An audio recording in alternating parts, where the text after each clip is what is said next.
Olá pessoal, tudo bem? Vamos falar sobre vetores hoje, tá? Então vamos iniciar com um exemplo prático para a gente conseguir entender a aplicação de vetores, né, no mundo real, tá ok?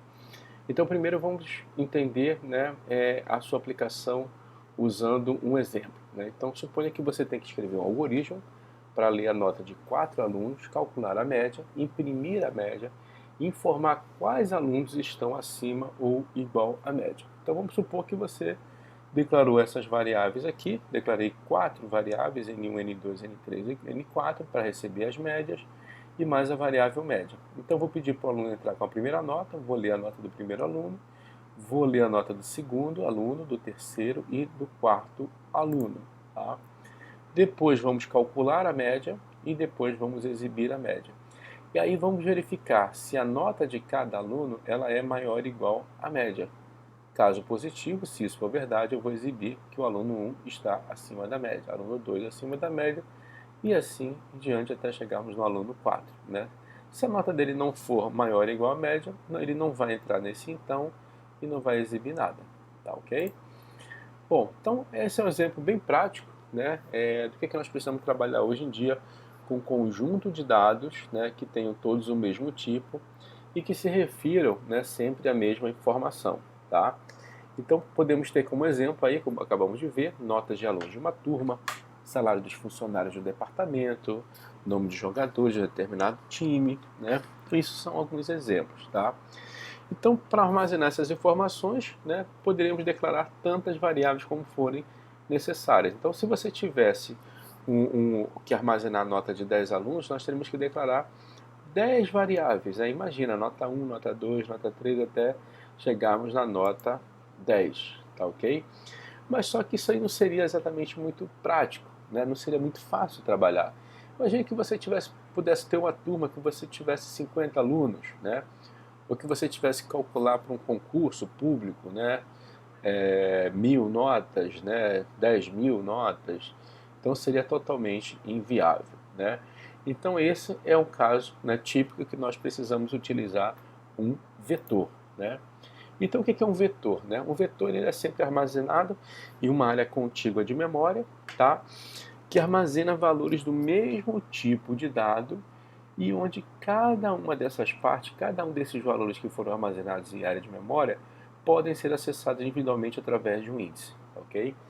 Então, os vetores, por possuírem sempre dados do mesmo tipo, ele também é chamado de agregado homogêneo de dado, né? Por possuir sempre variáveis, né, valores dentro dele que são do mesmo tipo de dado, tá? E como é que nós declaramos um vetor? Dessa forma aqui, né? Vamos colocar o tipo, o nome do vetor e o tamanho, ok? Esse tipo é um dos tipos básicos, né? Inteiro, char, float, double ou booleano. Nome é o nome da variável, é o nome do vetor que nós vamos dar. E tam é o tamanho do vetor, né? A quantidade de elementos que você quer representar naquele vetor, tá? Então, vamos representar aqui um vetor nota, né? Do tipo float e tamanho 10. Tá? Então, quando nós declararmos isso, esse vetor, né, ele será criado em área de memória, onde nós teremos uma alocação de 10 espaços, né, contíguos em área de memória, todos eles do tipo real, para armazenar 10 variáveis, que todas elas são do tipo float. Tá, ok? Bom, então nós podemos, né, armazenar esse vetor e agora nós podemos também, né, armazenar valores, né, nesse vetor, tá ok? Então eu vou armazenar um valor no índice 0. O índice 0 é o primeiro elemento do vetor. Então eu vou colocar nota, que é o nome do vetor, e índice 0 recebe 7,5. Então 7,5 será alocado no índice 0. Se eu quero, por exemplo, alocar o valor 8, né, no segundo elemento, eu vou colocar nota e índice 1. Índice 1 é o segundo elemento. E assim vai, assim por diante, né? Veja que o vetor ele começa em 0, né, que é o índice sempre inicial, tá? E ele termina em 9, ou seja, ele termina num valor menor do que o tamanho. Então o índice final é sempre o tamanho do vetor menos 1. Tá? Bom, nós podemos também, na linguagem de programação C e C++, tentar acessar uma área, né, fora do vetor. Então, se isso acontecer, nós vamos, na verdade, conseguir, né, invadir, né, uma outra área de memória que você pode ter qualquer coisa ali naquela outra área de memória. tá? Então, muito cuidado. Se você colocar, por exemplo, nota -1, você está pegando uma área, né, que está anterior aqui ao início do teu vetor. Ou se você colocar nota 10, você vai pegar uma área também fora do teu vetor, tá?